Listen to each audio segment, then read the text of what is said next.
Welcome. Thanks for clicking on this video of mine on YouTube.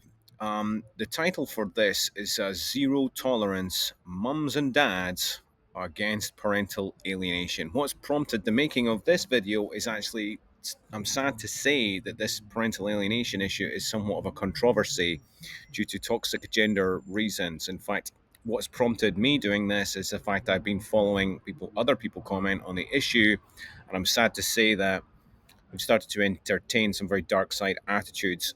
The problem with this kind of abuse and how serious this subject is and how life ruining and everything this matter is that it can lead people, particularly men, down a rather dark path, down a path of hatred.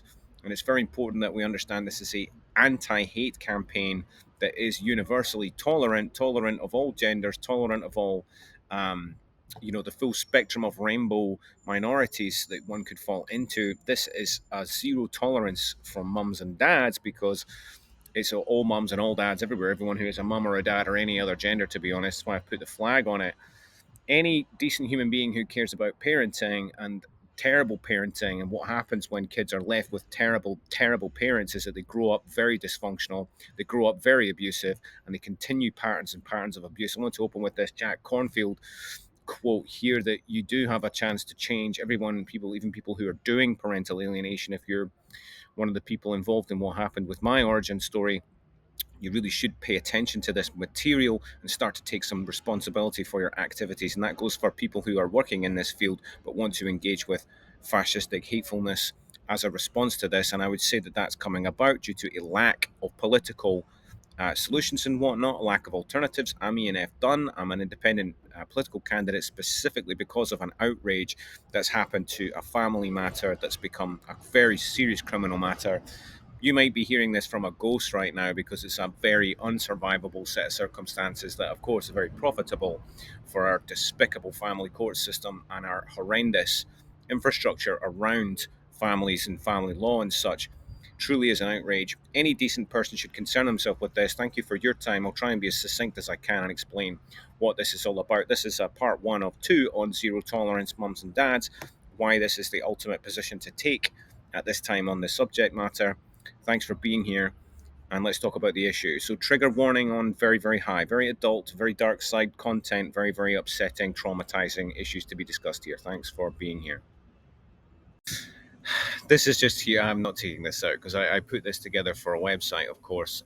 Jim Croce's song, "I Could Save Time in a Bottle." Let's be clear, the precious time you have had with your kids without any of this abuse going on, they are memories that you'll have to hang on to forever. Try to hold yourself with some integrity. Try to remember that many people go through atrocities, many people suffer outrages that are akin to this, and that many people survive it and many people get through it. And try to let the love for your kids drive your conduct. Ultimately, although some anger is needed, ultimately, although some righteous anger is what you will be getting from me here for sure, don't you doubt that. The pain, the suffering, the misery, the life ending agony that this is associated with is entirely the cause of the vast amount of parental suicide, majority men. And I'm sorry to use this issue here, but just the facts speak for themselves. This is generally an assault upon men by women. So these videos are really with many multiple purposes, but first of all, to just put forward what my plan of action is. It's not very good to just be on the internet whining about a thing, maybe claiming a monument dressed as a superhero, or perhaps changing the color of the Spinnaker Tower, or whatever it is that you want to do that's rather performative and completely and utterly useless. I think is a sure sign of somebody who has no good intent to solve this problem and actually just wants to act like a victim all the time. Yes, I've seen this a lot, whether that be the Fathers for Justice people or whether that be the most recent event at Spinnaker Tower. These individuals have toxic and, I mean, utterly unfit to be parent type attitudes and demeanors and whatnot. And it's essential that my campaign for the people who are suffering this thing legitimately, it's essential that you come into my campaign and take an interest in my work, because these people will get you absolutely nowhere. And if you're turning to the likes of the Farage movement, the Richard Tice movement, the whatever, you have to absolutely not touch these individuals with a barge pole. They will use you as a tool to get your votes and chuck you under the bus. And above all that, it means more harm to your kids. So for the dads out there who are turning to the dark side, you are starting to vote for the fascist people and all that, can I implore you to consider my campaign, my woke liberal feminist campaign, to be the more sensible one, because it will actually make a difference. And unfortunately, one is forced to assume that if you're not going to participate in my campaign or help me out, that you don't actually have any legit grievance at all. I'm sorry to say that. But there are many people who will be campaigning in this field to point out that parental alienation is a kind of pseudoscience. To those of you as well, I have some sympathy with that, because it does appear that some people take this term and utilize it in bad faith. Let me be clear why my campaign is an inclusive one, is because this kind of thing happens to both men and women, really should not be a separated gender issue. Separating it into a gender team thing is very, very toxic. What I've got in front of you here is my political proposal, kind of holistic proposal for how to deal with the whole thing. There's actually a new addition to this since I've made it, so if we're going to be a little bit out of date, which would be a Magdalene Act. Let's start with that one since it's not on there. A Magdalene Act by me, independent politician, would be a way of just completely and utterly abolishing reproductive rights of women. And I mean, there's a campaign, great campaign called Enough to End, RAPE, which I fully endorse as a politician. Test kits. The problem with the false allegation market, which I'm sad to say is a thing, false allegations are such a vast tool and weapon that it is lucrative, monetizable, and the people who want to make false allegations, they don't want actually these reproductive rights violations to ever stop, because if they are going on, they have a market. If we abolish reproductive rights violations of both men and women, which is what I'm suggesting that we do, if we make it impossible for someone to get away with such violations and such despicable abuse, then this market and indeed this problem will sort of self-resolve. So let's be clear, ENF done is a strictly independent political campaign. I'm not a member of any political party. I work completely alone. I have sworn a contract, a constitutional level contract, to say I will never ever join any political party. I am a complete independent. You can see here open source politics. Next one down from that would be my brand for anyone else who wants to do the same and become a political candidate. Particularly if you've been through a hell like this to do with this court system, I bet you're rather robust. I bet you're rather determined. I bet you're rather invulnerable now to these kind of assaults that make you excellent to be a politician. You should consider it. Next up, we have the Dadifesto there. So you see that Dadifesto, I have utilized the Day of the Dead type inspiration for that logo, because that is rather what this is like.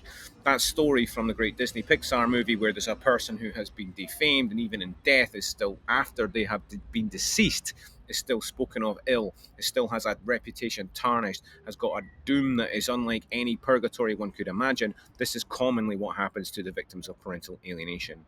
Epoch Nova is a term I devised.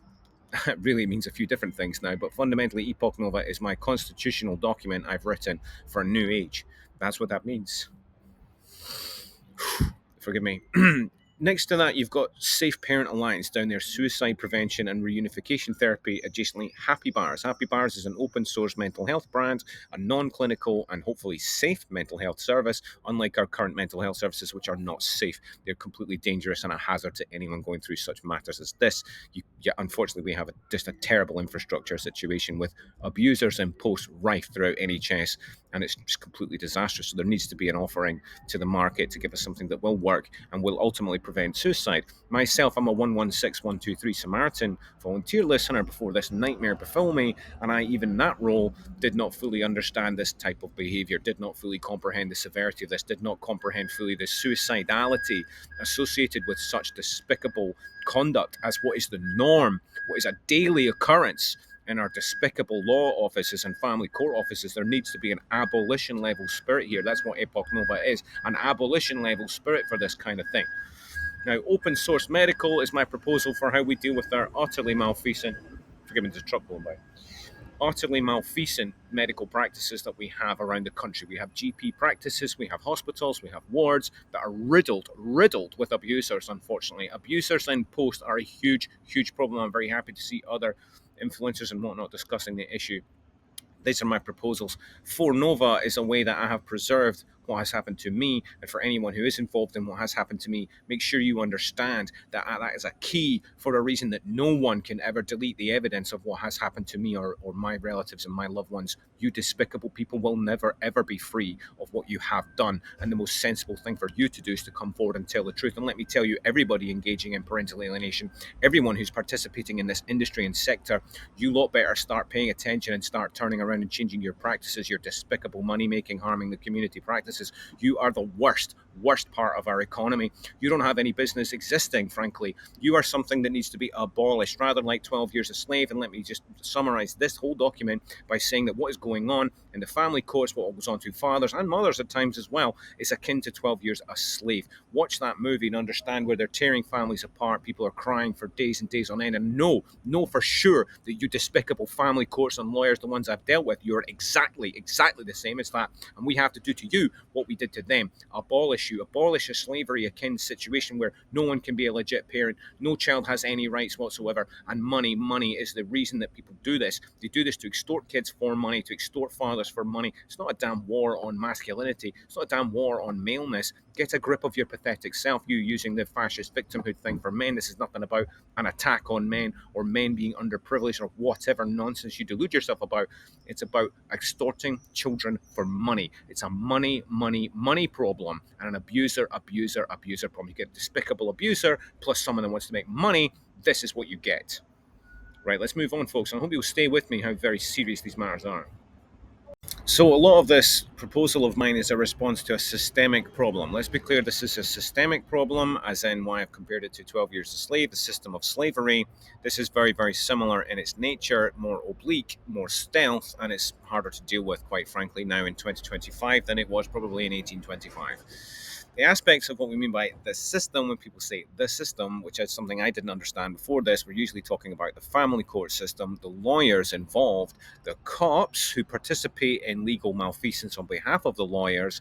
We've got social workers who, in and of themselves, again, rather like policing, absolutely riddled with the most toxic, abusive people imaginable. There is absolutely no screening of abusers, and there is no way to deal with abusers in post either at the moment. They're all protected by a system of omerta, right? Omerta even extends into maternity, midwifery. I'm really appalled to say this is another facet of the system. Maternity, midwife people are generally extremely abusive of women and babies. They do abuse on behalf of clinical systems, sort of rationalize absolutely outrageous behavior around women and babies.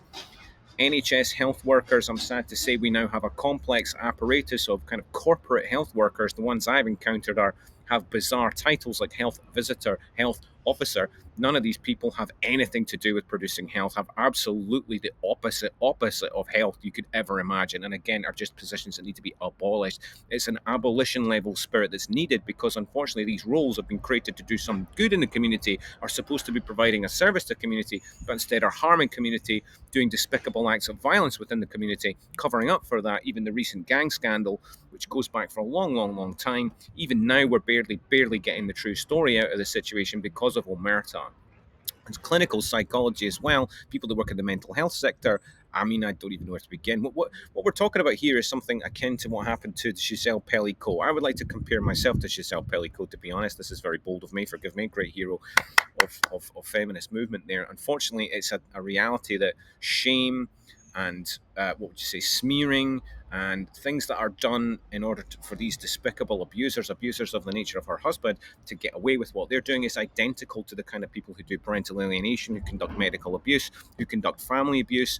This kind of thing is unfortunately rife in the world. Many people accept that abuse comes from within the family. It does, and it does. But however, they have to have these useful idiots here, these useful tools, these despicable abusers in post who like to participate in abuse. They get a kind of kick out of it. A lot of them will then collaborate to cover up and help out despicable outcomes. So the system itself, you see the tinfoil hat cat here, because I mean, honestly, it does sound like you're talking conspiratorially. There is not a conspiracy against one gender or the other. There is not a football match going on between one gender or another. This whole thing needs to be abandoned. Is why this campaign is called Zero Tolerance Mums and Dads, realizing that the system that we're talking about here can be deployed to do harm on both genders. They're non-discerning about who they harm. They really want to target children, women, and vulnerable men. Anyone who's vulnerable, like a minority, you're going to be targeted in this way. Minority people will be far more familiar with this outrage than I am. I'm aware of my white male privilege. It's only now that it's a child of mine and my family that become a target, and I'm trying to deploy my privilege in this manner to be a campaigner and to not hide in the shadows and not put Spinnaker Tower a certain colour or climb a hang dressed as a superhero. These things are just pathetic garbage that just will never make any difference and have never ever made any difference.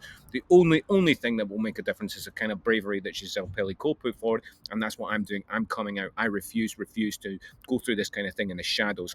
Our services are a disgrace. They are riddled with abusers, and people who deny it are doing omerta. They're doing cover up, and they know it. So this acronym here, DARVO, is essential to understand when dealing with complex domestic abuse. And obviously, our cops are so utterly useless that they either participate in such thing themselves or they're actually their whole goddamn career, if you could argue, is basically Darvo, isn't it? Most of them are abusers. They're doing abuse in their post and then they're pointing the finger at people in minorities and whatnot. Our cops are an absolute disgrace. But a point here, Darvo stands for deny. That didn't happen. That's not happening. Attack. You're the problem. You're the problem. I blame you. Reversing of victim and offender. Taking people who are actually the victims of crime and somehow portraying them to be a bad person. There's a great documentary on Netflix about this I recommend to you. It's about excuse me, where I am outside because of the Wi-Fi here is great. Victim offender reversal happens for monetizable reasons. So the victim offender reversal is going on from abusers because they want to get away with their despicable antics and whatnot. However, the cops and the legal sector, they're going to do that for monetized reasons. You understand? It's about making money.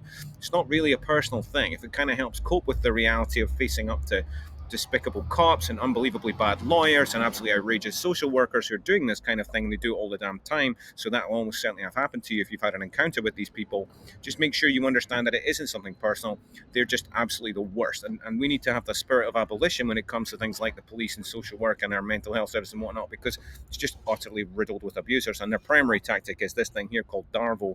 So they want to target vulnerable people because they're sadistic and they have problems within themselves. That's the main attraction to doing this kind of thing for the abuser. But understand that it's the industry, the sector that guarantees such success because they make money from this. There is pretty much no downside from doing this kind of thing for these monetized members of society. It's a disgrace, and it's why this needs to be a high level political campaign to make any difference at all.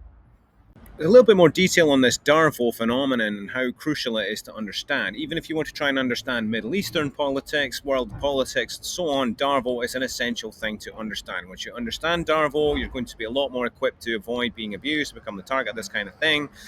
Something sadly I had no awareness of before all this happened to me. So Darfur is a reaction that perpetrators of wrongdoing, such as sexual offenders, may display in response to being held accountable for their behavior. Some researchers indicate that it is a common manipulation strategy of psychological abusers. I couldn't agree more. Darvo takes a terrible, uncomfortable, traumatizing toll and continues the cycle of abuse. I can't tell you how bad this has been for me. This is the kind of thing that makes one not want to live anymore because you are additionally being abused, you're the target of abuse, or even worse, your kids are the target of abuse, and yet the person doing the abuse is pointing the finger at you and saying you are the problem. This has to be considered one of the worst forms of abuse imaginable. I cannot personally think of a worse form of abuse and behavior, a more toxic, low integrity form of abuse. The intent of Darvo is to silence victims, as we say, get rid of the evidence. To make that evidence want to not be alive anymore is actually the further things is kind of a social murder, as I like to say in my material, a false victimhood, someone playing the victim, classically known as victim playing, victim cards, self-victimization, fabrication, exaggeration of victimhood for a variety of reasons. It's strategic, it's Machiavellian, it's manipulative. Sometimes a coping strategy, but I mean, really, it's not. I mean, is it a coping strategy? I'm not sure. Um, the abuse really happened in the way that I remember it? Am I just overreacting? Is it actually my fault? You go through self doubt. You start to wonder, well, this person's saying I'm the baddie. Maybe I am the baddie. Again, this is one of the most toxic and outrageous forms of abuse behavior there is, and it is not criminalized sufficiently. Unfortunately, with our cops and social workers and infrastructure being such garbage, useless, utterly, unbelievably incompetent, we cannot trust them to get straightforward things right, let alone complicated things like this. And you can see why these kind of problems belong in politics, and doing anything other than getting them into elected politics and into legislation, guys of the other parental alienation movements, like I really need to get on board with my campaign and come and help me because this is such a severe, massive problem. All right. So just a little bit more elaboration on the Darvel phenomenon is actually a form of projection, isn't it? If you think about it, projection here at its core, emotional abuse plays into deep-seated fears of rejection, abandonment, unworthiness, shame, and lovability projection and gaslighting.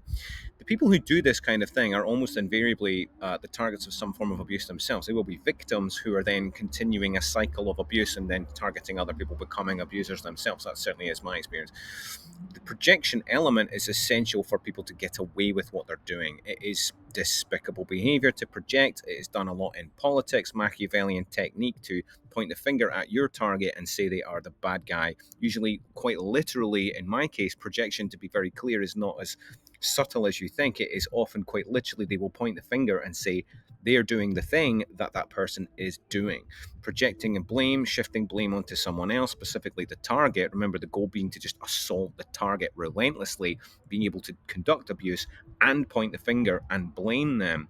It's extremely traumatic. It's absolutely horrendous, and is very, very serious form of abuse. Again, I can't think and have never come across a worse form of abuse than what is described as parental alienation. Remember, we're talking about parental alienation. This terminology I find somewhat dubious. I'm not 100% confident using it. I'm using it so that people understand what I'm dealing with.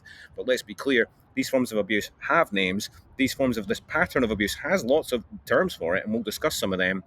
Figuring out whether or not parental alienation is a legit term, I'll be honest, even when I made this material, my mind is somewhat confused now, having seen some people in the field, unfortunately display tendencies that are not aligned with helping the problem and are much more aligned with making the problem worse. And it makes one wonder. So again, the projection problem can come into this.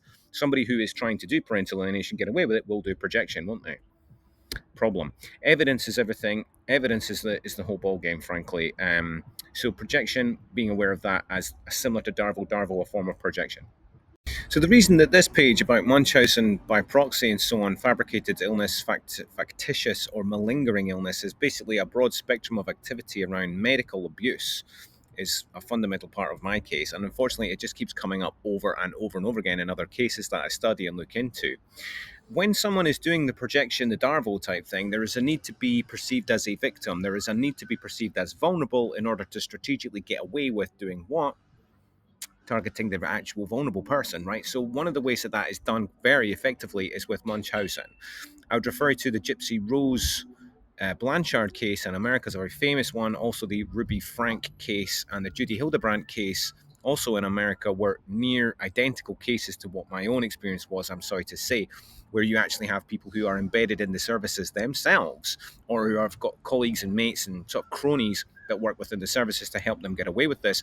Again, reference to the Giselle Pellicot case, you could kind of argue that was a sort of Munchausen by proxy, if you like, in a way, because a factitious disorder or fake medical illness is a great way to cover up abuse. Number one, to disguise abuse, particularly to abuse to women and girls, which is the main component of what's going on in my case. Let me be clear about this. Although I'm here, the dads are often just a scapegoat in these affairs. The father's getting rid of a father, poof, is a way to get rid of someone who's doing reporting. It's a way to get rid of someone who knows the truth of what's going on. That is exactly what happened in my case for sure. And here we have this association with this same problem. So again, you've got circumstances that present as parental alienation like, that have lots of adjacent criminal features, also come with this thing here. Acting the victim to such an extent that one will poison oneself, starve oneself, injure oneself, do self-harm, self-sabotage, put oneself through things that make one present as a victim of something, needing attention, an unlimited amount of need of attention coming from this problem with a completely abysmal form of parenting, have been received absolutely no real parenting, if you think about it. A kid that's going through this parental alienation is having the good parent, poof, taken out, whoever that is, mum or dad, and being left with a toxic abuser. There couldn't really be a more disastrous outcome for kids.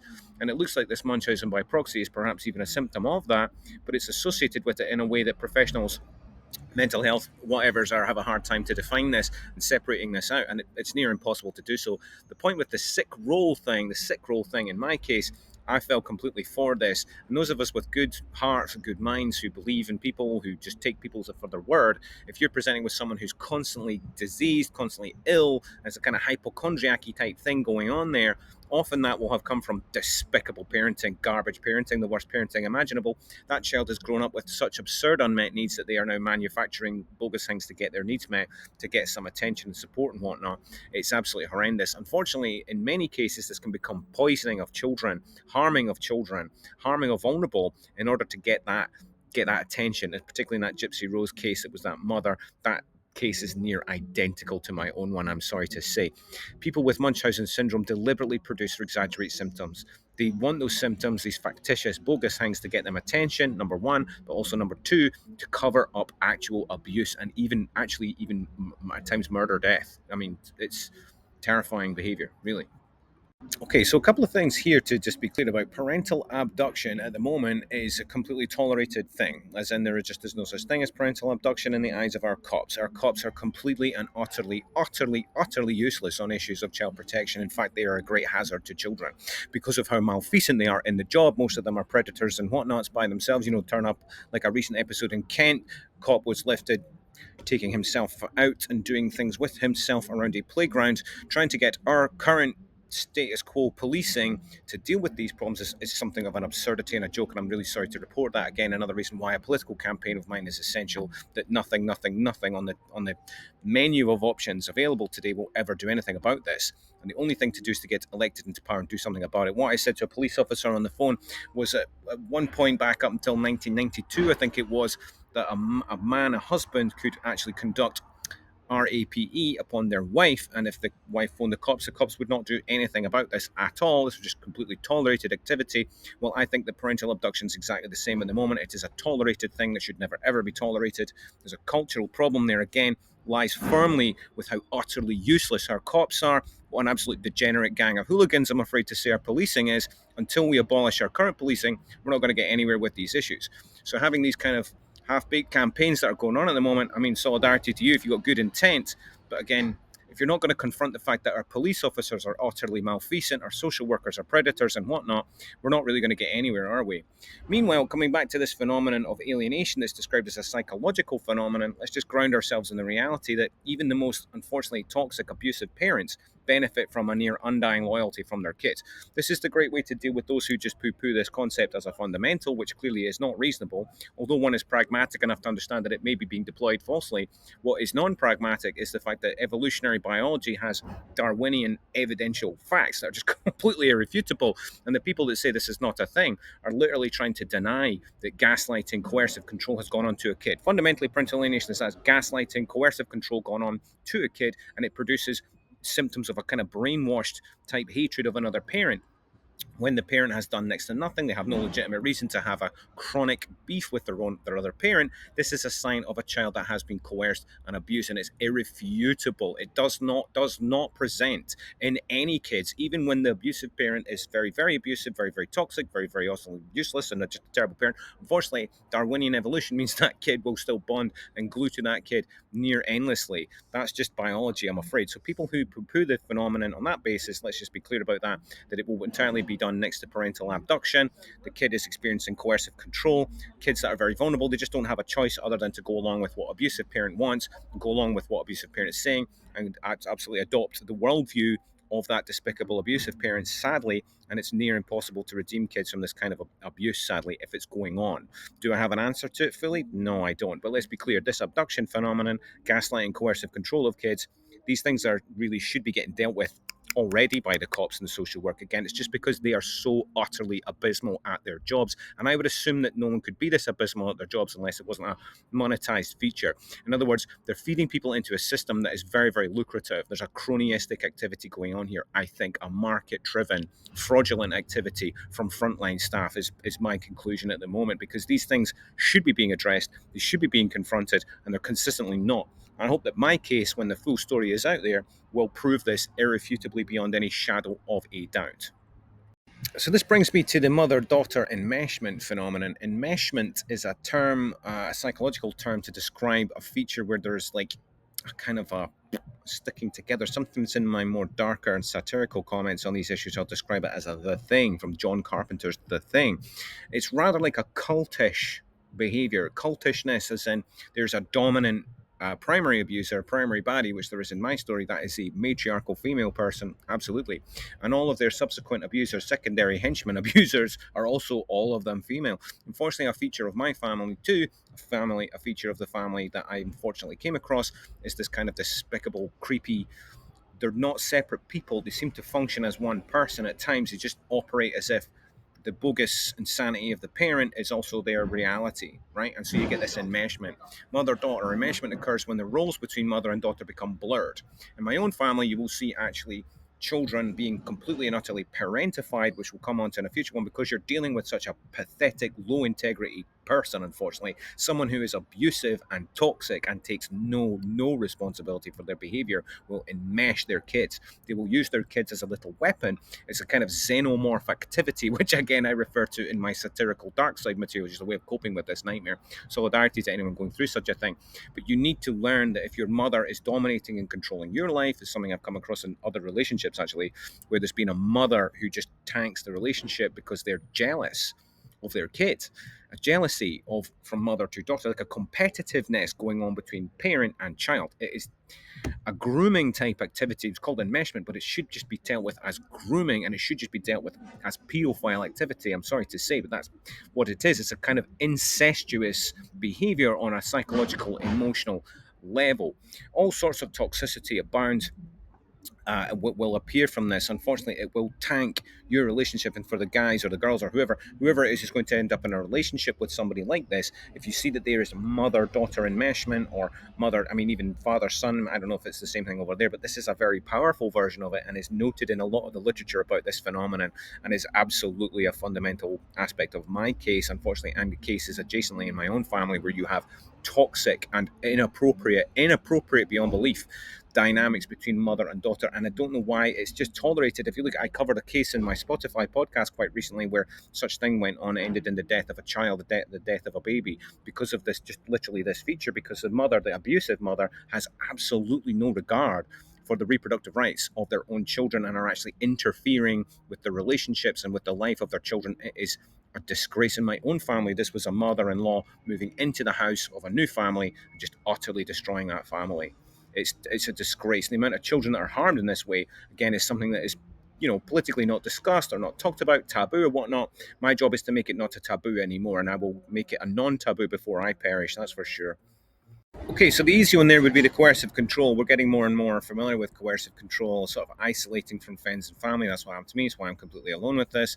Controlling everything about you, messing with your life. Usually, this can be done in an oblique way, or it can be done in a very obvious way. It's like a kind of forceful way. You're not doing this, you're not doing that. You'll do what I tell you to do, which is maybe more from the men to the women type stuff. From women to men, it's a much more oblique thing. It's like, well, I need you to do this. What about this? And there's lots of like manipulative type behavior, emotional manipulation, and a kind of victimhood presentation. That's what I dealt with, and was a vulnerability. So, gentlemen, men, unfortunately, although it is good to be the hero, it's always good to try and be a rescuer and whatnot, but your purpose on life is not to rescue other people. So when somebody's behaving like that, just watch out for it.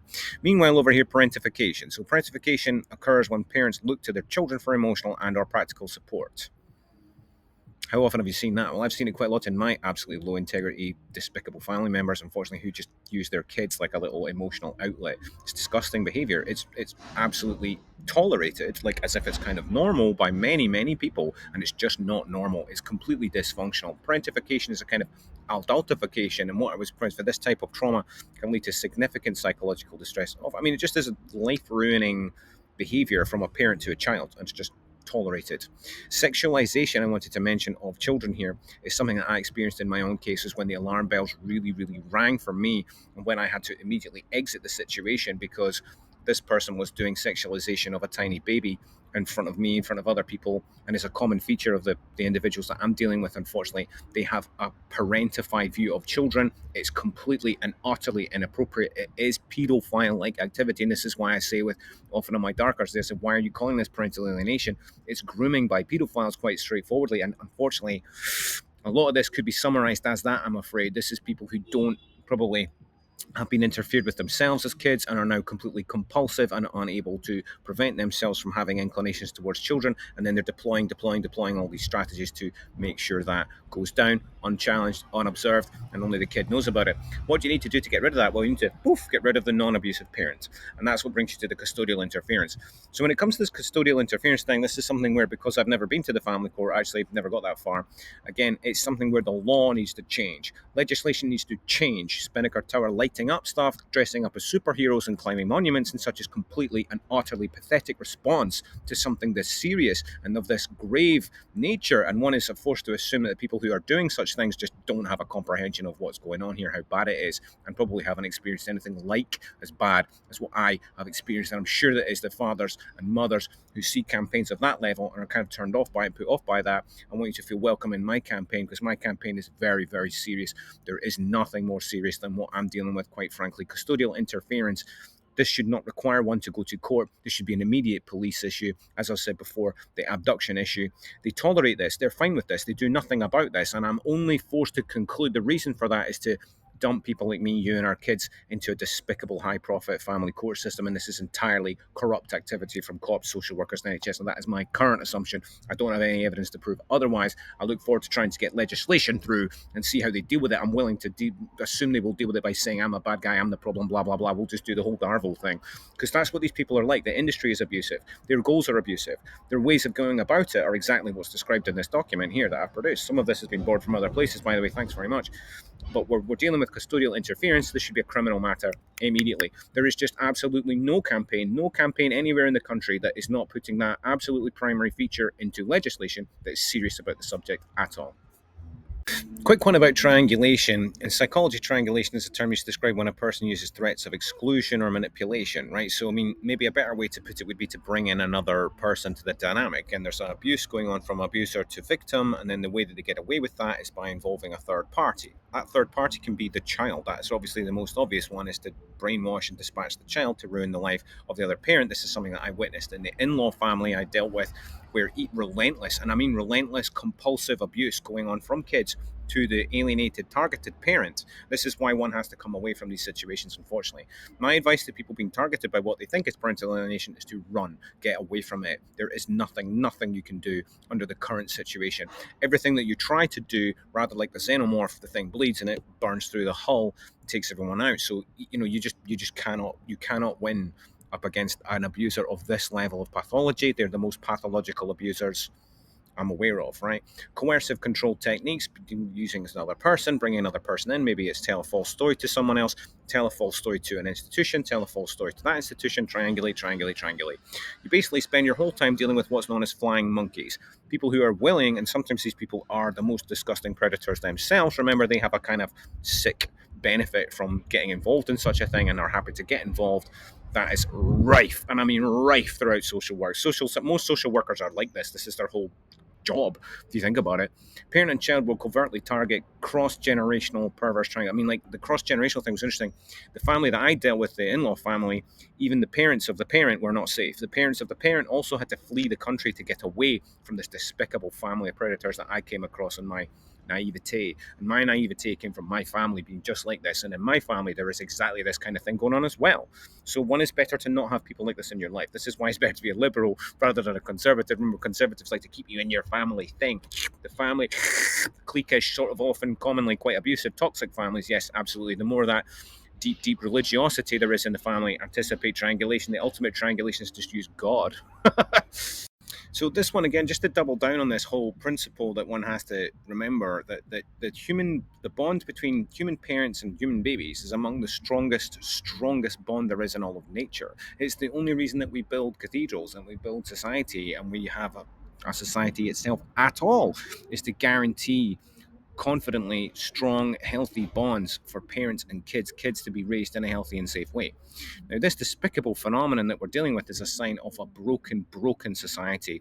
And cultures within our society are sick and depraved, unfortunately. A lot of them are deep-cut members of religions and whatnot. They use all kinds of excuses to get away with their barbarism and their hatefulness and their abuse. There are institutional history here in Scotland where if you just apply because you went to a certain institution, which is one that unfortunately my family would have gone to, would support, would pay money into because they are deeply religious and whatnot, where abuse is absolutely so common that almost no evidence is needed from victims to just assume you're telling the truth. That's how bad these abuse situations go on. In all of these situations, it takes this triangulated thing. It takes a group effort to groom a child, right? So here we see that children do not reject parents. It's not normal for kids, even if that parent is very abusive, is very toxic, is very dysfunctional. Healthy children, normal. I mean, like I'm saying this, just children, all human children bond in a very deep way with that parent, no matter what, right? So when a kid presents a rejecting of a parent for no reasonable, again, nothing. Again, it's like you're arguing that if the parent were abusive, that's why the kid is rejecting the parent. This is completely and utterly non-Darwinian. The people who conduct this, and I recently had to deal with a so-called Mackenzie friend person on the internet who just completely does not get this concept, is acting again in this field, have rationalized their whole bogus fraudulent activity. It is, to me, in my mind, these enabler people, these triangulated people, these people who participate in such abuse, whether it's in an institution or even an institution just being like a family, toxic family or religious family, whatever it might be, these third party people that help out to coerce a child, these are the worst, low integrity people. I'm sad to say members of my family are of this category, the most despicable predators imaginable. And they spend all their time rationalizing it. Bad guy, bad guy, bad guy, the person they're doing it to, victim, victim, victim blame, harm the child, and just act like it's normal behavior. Okay, it isn't. They will do it until they get the kid to start acting rejecting of the parent. When the kid is rejecting of the parent that they're targeting, it's a big, sick, kind of creepy satisfaction for them. It's what you call supply. Supply to narcissists involve harming people relentlessly, getting away with it, and getting to watch the mayhem that they create. There really is, I think, no worse form of behavior. I can't think of another worse form of behavior in the human pantheon than to take children who love a parent who loves that child, and do what's been happening to me over the last 2 3 years. To those of you who have gone through it for even longer, have gone through it for their whole lives, rather like the father of this in-law family came across, although I'd call him a bit of a coward at times with a low integrity person, and he is somewhat, this is a near impossible to fix problem, and it is an abuse problem. Alienating parents will, of course, identify the targeted parent as to blame for all the unnatural phenomenon, the dynamics in the kids, constant blaming target person, while doing the harm. So, if we're accepting of this term, parental alienation, what is it? What is the claim? So, the claim is parental alienation is a strategy whereby one parent will intentionally display unjustified negativity aimed at the other parent, right? The purpose of this, I think, for me personally, it would be better to see this as grooming. I'm more inclined to just describe this as a grooming activity because fundamentally that's really what it is.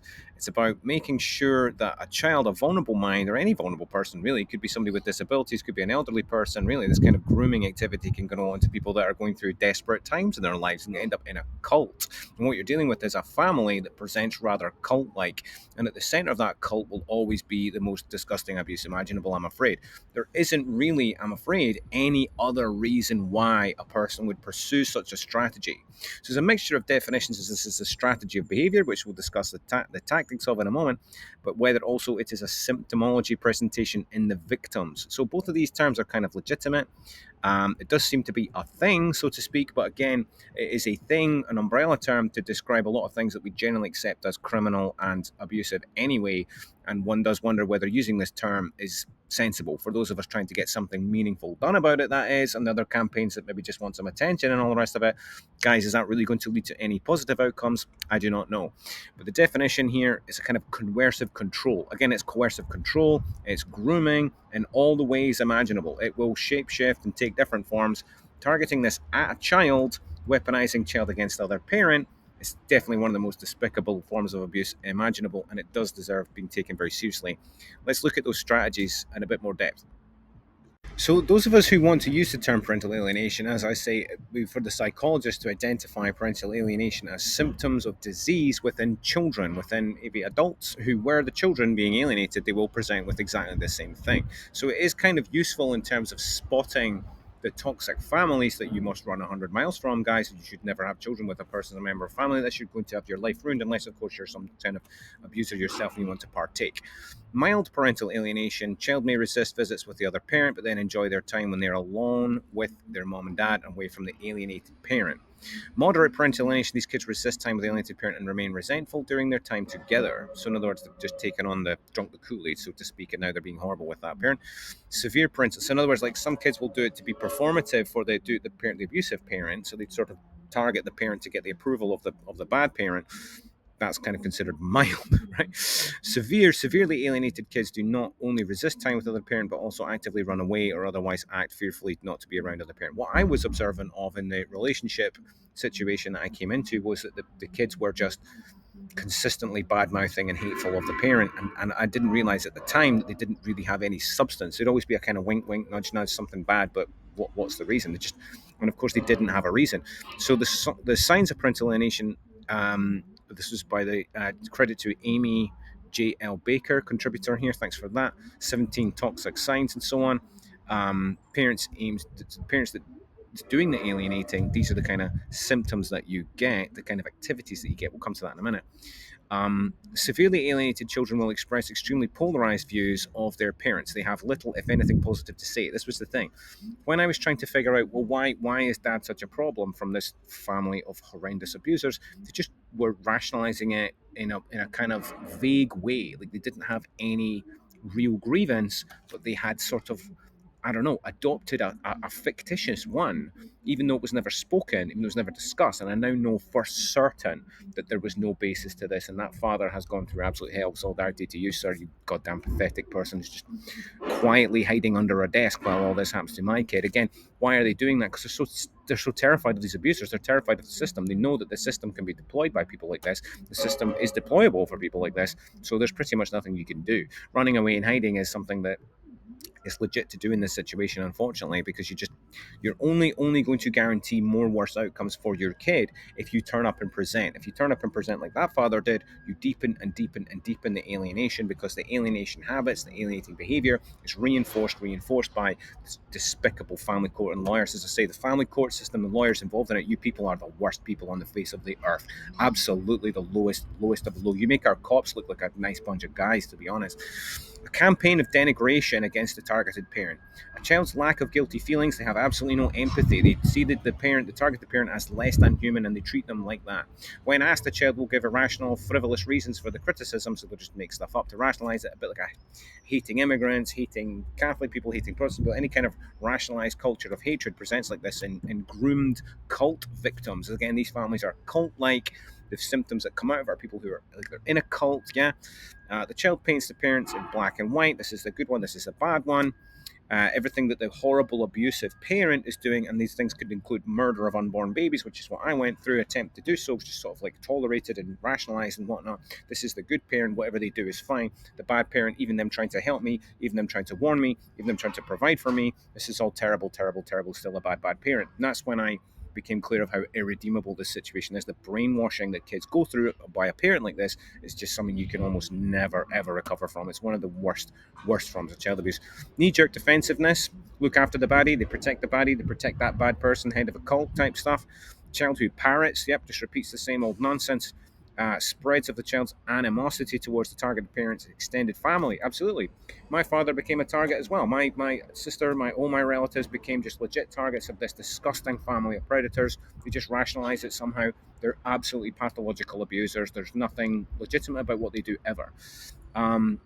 The child suffering from parental alienation often insists that his or her feelings are entirely his own. So this is, oh, I'm doing this. Yeah, absolutely. You just happen to be going along with your enmeshed parents of your own accord. Is that right? Yeah. Um, I made it all on my own. The alienating parent is quick to protect the child's right to choose whether they want to visit the parent or not. Children may show warmth and affection towards the targeted parent when alone with them, but then speak very poorly of them to others. I experienced that too, because of course, the minute that the need for resources, the need for whatever attention is coming from targeted parent, They can go back to being a good guy, but actually, the minute their back is turned, they're back to being that. It's absolutely an irredeemable brainwashing level of abuse that's gone on to a child. And if you're meeting someone in your life, you're thinking of dating them, having a relationship with them, and they have these attitudes towards one of their parents, do you understand? This is what this material is about. It's trying to help people spot the hazard that a person or a family like this is. They're a hazard to you, a hazard to your children, and a hazard to your whole family. It is the stuff of nightmares. So it might be worthwhile to pause this one should you want to take a look at this list. I am lucky, having dodged somewhat the bullet on most of this, in that my child was so very, very young by the time it became clear that I was being targeted in this way, and that the other adjacent family had been targeted so utterly relentlessly by this family of monsters, that I was able to evade this by getting away. Now, unfortunately, it is not, again, of course, not a choice that one would make to leave behind their child. It is knowing, it is observing and seeing the pattern of behavior in an individual that you're dealing with. Maybe you've had a child with this person, male, female, whatever, and you're seeing the kind of low integrity, dishonesty, unbelievable dishonesty around children. All of it with this objective to manipulate, to groom, to exert coercive control over a child. In my case, this was under the age of 1, of course, because they don't even, the people that do this are predators of children. They see children as some kind of legitimate target for adult behavior. They have no boundaries. They've never had a normal parent ever. They've been raised by a parent who does this kind of thing for the norm. Unfortunately, they're just repeating the behavior compulsively. So everything on this list and spectrum thing is absolutely valid. Weaponization of children, a use of a child as a tool and a weapon. And to see what I had observed is that even adulthood, so women in their 30s, still behaving like tiny children who have been behaved like this, still experiencing the alienation, still targeting the innocent parent on behalf of the disgusting predator abuser parent, like it's absolutely normal, relentless, insatiable. Next to nothing can be done about this, I'm afraid. It is an absolute, what I call, Kobayashi Maru situation. And in fact, to be honest, to dads, mothers, if you are experiencing this thing, trying to continue a relationship with a child under these circumstances, my advice to you, I'm afraid it's very radical advice, is to have zero tolerance and get away from such a thing. Yeah. Right, so let's have a look at some of these aspects of the worst parenting imaginable. In fact, the opposite of parenting is what's going on from people who do parental alienation. They are not parents; they should never be parents. People who do bad mouthing around the child. So a child, even at the one that I witnessed, was at a family table of my own family, I'm sad to say, teenage daughter of targeted parent called despicable names in front of child, and I realized, oh dear, this is happening in my family. So you need to be aware of that. If there is bad mouthing of one parent to another parent going on in front of juvenile person, this is despicable form of opposite parenting, alienating parent. No good parent would ever do such a thing. Only the worst parents in the world do this kind of thing. Limiting contact as well. You can imagine, just why would somebody do this? And a person doing this is jealous, hateful, resentful of other parent, and does not care at all about the impact that their awful toxic behavior has on the child. This is some of the worst parenting behavior imaginable and should be criminalized. Absolutely criminalized. Worse than smacking any day of the week, right? So, yeah, a few further things that do, in fact, make smacking and physical abuse look rather not that bad. What we're dealing with is interfering with communication and interfering with symbolic communication. So, things that are deeply, deeply meaningful will be kind of under some sort of assault and disruption and messing with, particularly like special events, Christmas, birthdays, and whatnot, these kind of things. Toxic abuser parent will mess with parent and child, trying to have any kind of normal relationship just compulsively because, again, they're the worst parents imaginable. They're abusers, they're groomers, they can't really control this behavior. Sympathy to you if you are an abusive parent, but again, why should anyone be putting up with you? Why on earth are you doing this? You're the worst parent imaginable. If you would interfere with a loving parent and a child and just deny that child the access to that loving parent, this again makes smacking look like an absolute nothing. Why this is tolerated, it's not only tolerated, it's actually weaponized and made money out of in the system. So in the textbooks, they refer to this one as the withdrawal of love. Let me just elaborate on that a bit more. What that means is, like, if maybe you've been in a relationship with somebody who's quite unstable and maybe a bit has some symptoms of personality disorder type stuff, they will control you by withdrawing love. Yeah, so they'll sometimes use the old bedroom stuff, guys, as well, to control you, to watch out for that one. This is a thing that people do: intimacy, love, and affection being utilized as a weapon. This is parents doing it to their children. Could there be a more horrendous behavior? Could there be a more unimaginably bad behavior? Well, there is, of course. There is telling the child that the parent who does love them, who is a consistent parent, is a proper parent, teaching that child that that parent is somehow a hazard. Because, of course, the hazard is to the abuser, not a hazard to the person being abused. So the reason this kind of cover up activity goes on is to get away with worse, worse, worse activity. So, again, these things that are not criminalized, this campaign has to be about getting this kind of activity criminalized to such a level that kids are really protected. Oh, yes, again. So, more of this dark side material referencing some of the worst parenting imaginable, which is what parental alienation is, of course. Telling the child that the targeted parent does not love them or has rejected them. That is, not only is that the case in my case, not only are cops tolerant of that, cops have actually discussed this. Even the Procurator Fiscal's office here in Scotland have reiterated the idea that me, a person who is insatiably apparently trying to rescue their kid from abuse, also at the same time has randomly abandoned their parent. Make it make sense. The way to make it make sense is that the system we've referred to before is participating in this type of child abuse for money. It's a lucrative operation for them, and they don't care about the impact on kids. It's a disgrace.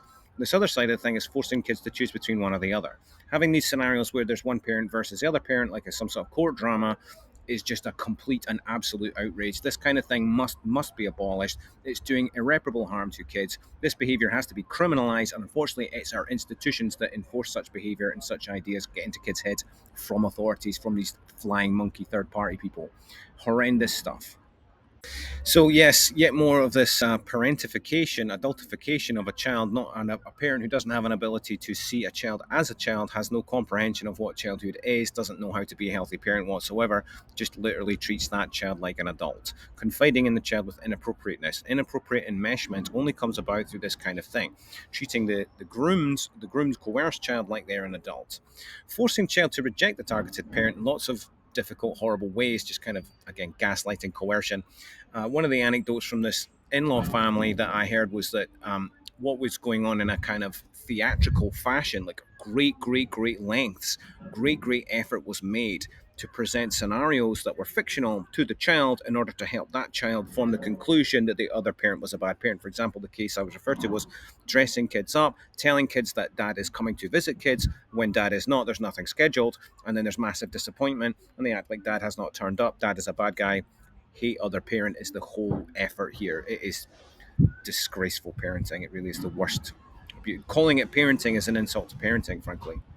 So there's a fairly consistent picture building up with the behaviors that we're detecting that are being identified as parental alienation. Asking a child to spy on targeted parent, again, child just literally becomes a recruit, is groomed and coerced into being a member of the cult being the ones that respond to the most despicable matriarch or patriarch, whichever disgusting parent it is that you're left with, who is deploying their children, who has pretty much had children only for that purpose of meeting their compulsive need to do relentless abuse to one of the other parents or the family of the other parent.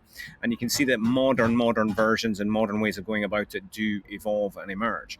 Asking a child to keep secrets when they become mature enough. Again, these are things that I've thankfully avoided with my own dynamic with my child, but because I witnessed these things had happened in the in-law family, I became very acutely aware that in-law family had been targeted in this way. And the best way to avoid it was to get away from such a family, and that is my advice to you. Try not to let it get to this level. These kind of behaviors, unfortunately, are often rationalized by social workers and police officers and lawyers, whoever is involved, whoever has a vested interest in justifying, enabling, and backing up the abuser parent, which unfortunately does appear to be a sort of industry wide problem where they partake of this stuff. Either it's because of a sick kick and a sort of supply problem of their own, perhaps they have come from families. A great doctor I follow on TikTok was explaining this as kind of cyclical abuse problem where people are inclined to go out and just do the same thing again. Disrespect is a key feature here, is it not? An absolute lack of respect for the basic humanity of the other parent. We're dealing with narcissistic abuse. Does it need another term? I'm not sure if it needs another term. You can understand a lot of these things are covered in coercive control, aren't they? Referring to step parent as mom or dad, so bringing in the step parent, again, the triangulation, utilization of new partner, which is what I was warned about. So, well, there's going to be, they'll bring somebody new in. And again, it's just another reason to get the hell away from these situations. With the industry so stacked in favor of helping abusers, as it is stacked in favor of helping abusers, it's a nearly unwinnable situation, and your whole family are in danger. Your whole family will be targeted by an abuser like this because they are relentlessly, compulsively covering up their own despicable activity that they know is inappropriate, that they know is child abuse. The only way to get away with it is just a constant pattern of this kind of disrespect. It's awful stuff. So we're dealing with scenarios where the opposite parent, the abusive parent, will really just try and utterly remove and delete completely the other parent from the kid's life. They will do this even by changing the name of the kid, maybe even changing their own name. Name changes was a feature of this despicable family I came across. I assume because there's a history of abuse there, they want to cover up. Withholding medical, academic, and other important information. This, again, was a key feature of mine. Medical abuse. Medical abuse going on to cover up abuse to child. Medical abuse to cover up abuse to them. Self-harm type nature abuse. Just a way, again, of distracting attention. Absolutely Munchausen-ish by proxy type stuff. This is where that kind of thing will come in for sure.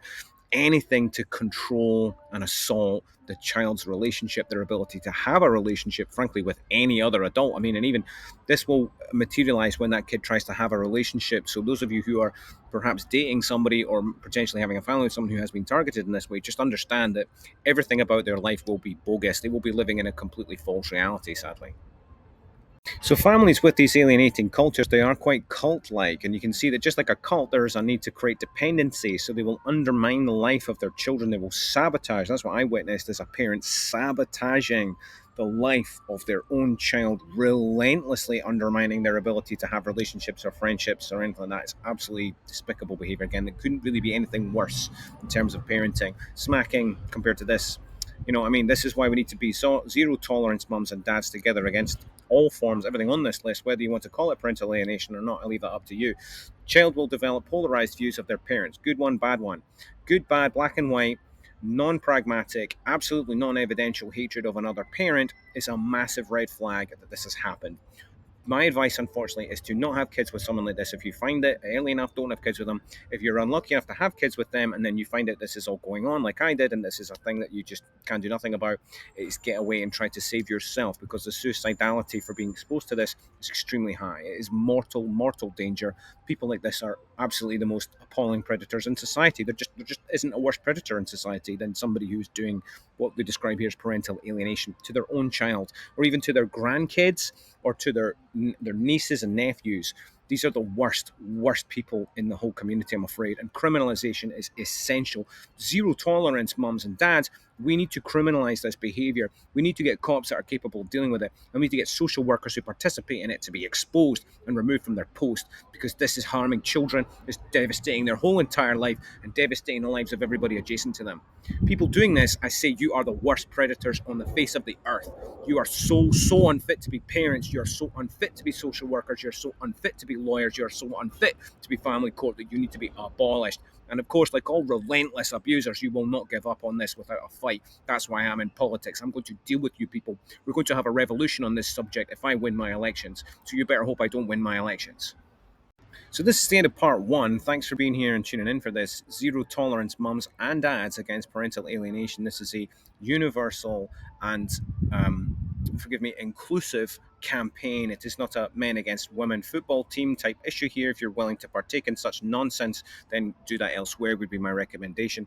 This is a campaign to rescue children who are being abused, who are being groomed, who are being interfered with, or having their whole life sabotaged by someone who's claiming to be a parent, masquerading as a parent, is not a parent, is unfortunately quite a retrograde person, sadly, almost certainly a victim themselves, no doubt, like my case, a victim, certainly carrying out yet more abuse. This needs to be dealt with in a zero tolerance fashion, because at the minute it's tolerated because it makes money. It's tolerated because it's a lucrative market. In fact, it's celebrated, it's enabled. People in the services partake of this. Social work, Kafkas in England, in it. The police, the courts, and everything, they love this. They love kids coming to this kind of harm. Kids coming to this kind of harm makes them a ton of money. There are no downsides for enablers and flying monkey people to get involved in this. They all benefit from it and partake of it, and it goes on for entire lives. That's what I've witnessed. entire generation upon generation harmed by this despicable conduct. I can't think of a worse form of abuse. Please join me in part two. We'll talk a little bit more constructively about what I think we should do next and how people should deal with it. Critically, though, if you're in a highly genderized, it's all about women against men, or it's all about men against women. Listen, I'm sorry, you need to come to the rational conclusion. Unfortunately, maybe you've experienced that type of coercion of a genderized basis.